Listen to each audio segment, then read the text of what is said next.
Donc bonjour, donc on se retrouve aujourd'hui dans un tuto pour faire une petite carte. Donc je vous présente la carte, un type de carte que l'on va réaliser, mais pas avec les mêmes motifs, ce seront des motifs différents.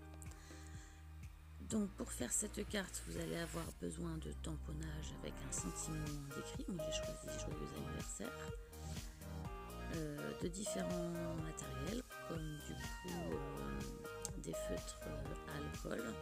Donc entre autres, moi j'ai pris des feutres à alcool de chez Action, ça peut être des Topics, ça peut être des caméléons, vous pouvez faire aussi au crayon de couleur, à l'aquarelle, enfin ça c'est comme vous le souhaitez. J'ai ensuite besoin d'une base de cartes 15-15 de chez Action, enfin là en tout cas je l'ai prise de chez Action, et d'un cardstock coupé aux mesures de 14 par 14, donc 1 cm plus petite que la base de carte. J'ai également pris un autre cardstock de couleur mauve et une planche de tampon. Donc il faut qu'il y ait des petits motifs, des petits éléments pour faire notre carte. Donc on utilise la Memento parce que je vais donc colorier au feutre à alcool. Donc la Memento est résistante au feutre à alcool. Et donc je vais utiliser donc ma plaque de tampon Ionic Studio pour donc déjà commencer une partie du tamponnage. Donc je préfère utiliser cette plaque là quand je fais des éléments plus importants, plus grands. Ça me permet de pouvoir faire des retouches si à certains endroits ça s'est mal tamponné. Et donc autrement j'utilise une petite plaque de plexi. Vous allez voir un petit peu après, j'utiliserai la plaque de plexi. Donc là en effet je m'étais trompée, enfin ça n'avait pas bien tamponné, donc j'ai retamponné une deuxième fois pour faire un joli motif noir. Regarder en silence. Donc oui, j'ai repris les montages vidéo et a priori ça a l'air de fonctionner. On verra pour la mettre en ligne si ça fonctionne.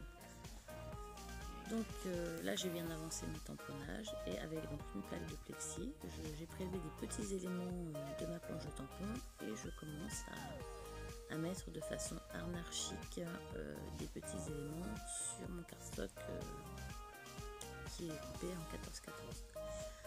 Donc je vais accélérer pour aller un petit peu plus vite. Je vais mettre différents éléments. Donc là c'est les petits muffins. Je vais mettre des petits chapeaux joyeux anniversaire. Donc un petit peu partout sur la carte. Je vais également faire déborder un petit peu sur le bord de la carte. Ah oui, là je mets les petits poussins. Excusez-moi, je suis allée un peu trop vite. Je mets donc des petits poussins parce que je trouve ça rigolo. Puis ça donnait une troisième couleur sur ma carte que je trouvais sympa. Vous allez voir après quand je vais coloriser. Donc là j'en mets un petit peu sur les extérieurs pour que ça fasse pas qu'on ait l'impression qu'on a coupé un cardstock dans un papier pré-imprimé en fait.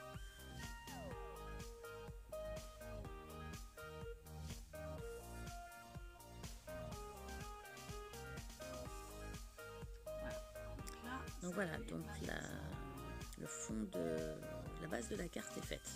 Donc je prélève un petit morceau de cardstock mauve dans lequel je vais faire un système de Polaroid. Donc je vais utiliser ma frame punchboard pour réaliser ce Polaroid. Vous pouvez très bien le réaliser avec un cutter, un crayon et une règle, et puis couper par vous-même un plus petit carré dans un rectangle. C'est tout à fait possible. Moi c'est vrai que j'ai cet outil là, mais j'en suis super contente, je l'utilise beaucoup, il est toujours sorti parce que c'est un outil que j'utilise énormément. J'ai aucun regret de l'avoir acheté. Je l'ai acheté sur la boutique Craftelier. Il y a une vidéo dessus, un haul Craftelier dans lequel je présente l'appareil. Donc là je positionne à peu près mon Polaroid pour savoir ce que je vais colorier sur mon fond de carte. Parce qu'en fait je vais coloriser que l'intérieur du Polaroid et laisser tout le reste noir autour pour que l'intérieur ressorte. Donc là je viens utiliser mes différents feutres à alcool, je viens coloriser, je vais aussi à certains moments, là vous allez voir juste après, je viens marquer à peu près les bords pour donner un peu un relief à mon gâteau. Donc là c'est ce que je vais faire juste après avec mon rose clair. Donc c'est assez discret, mais bon ça fait tout son effet de donner un peu de relief. Donc là c'est une planche de tampon également que j'ai acheté sur AliExpress. Donc voilà, donc j'arrive à la fin de ma colorisation. Je finis les petits poussins. voilà, l'ensemble en fait de la carte est prête. Là je vais utiliser en fait du scotch double face 3D pour pouvoir finalement coller et donner un peu de volume à mon Polaroid. Donc, je viens mettre sur l'ensemble des côtés mon scotch 3D. Donc ça c'est un scotch 3D qui est pas très large. Celui-ci je l'ai acheté sur la boutique de chez F Déco de Marie Chalanova.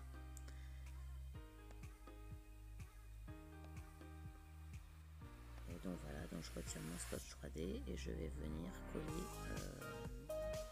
ma réalisation, c'est un bien grand mot, j'ai dit, mon Polaroid sur la carte que l'on vient de réaliser ensemble.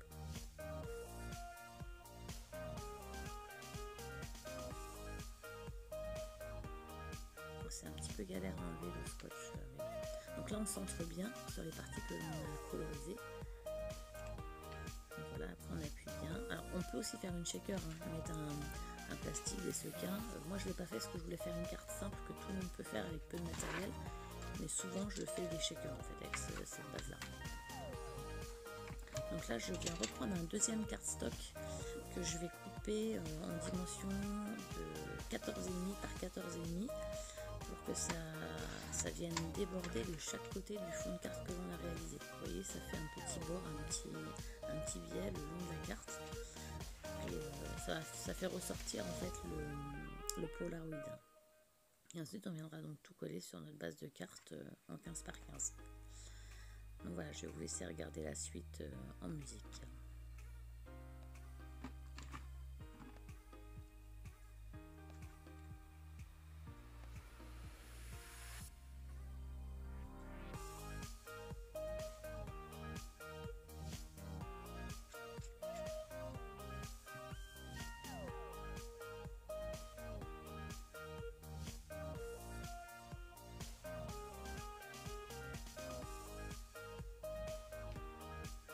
Donc comme vous pouvez voir, j'ai quand même utilisé la plupart des produits de chez Action, la colle de chez Action, les bases de cartes de chez Action, les cartes stock de chez Action. On peut utiliser les tampons de chez Action, les feutres à alcool de chez Action, le scotch 3D, les petits carrés de chez Action. On peut tout utiliser de chez Action pour faire cette carte là. C'est pour ça que je vous l'ai présenté. Et donc voilà, c'est le résultat final. Je vais mettre une enamel dots. Donc ce sont des petits dots que je prépare. Ils sont liquides en fait en petits flacons. C'est des dots de chez F Déco. Et en fait moi je les mets sur un scotch double face et ça me fait des enamel dots qui sont préparés, qui ne me reste plus qu'à coller sur mes créations. Donc là il faut que j'en fasse d'autres parce que je pense être en rupture de certaines couleurs. Mais voilà, ça finit, moi je trouve. J'en ai mis qu'un seul parce que j'aime bien quand c'est pas trop chargé. Donc là je sais pas pourquoi je tourne parce que ma caméra était sur le côté, je savais pas qu'on pouvait faire pivoter l'image. Donc je la tourne, donc elle est plus dans le bon sens, mais voilà, dommage. Je savais vraiment pas que je pouvais la faire pivoter. Je vous remercie et je vous dis à bientôt Là, dans vous la un verrez prochain tuto. Salut. Donc voilà, allez merci, au revoir et puis bonne soirée à tous.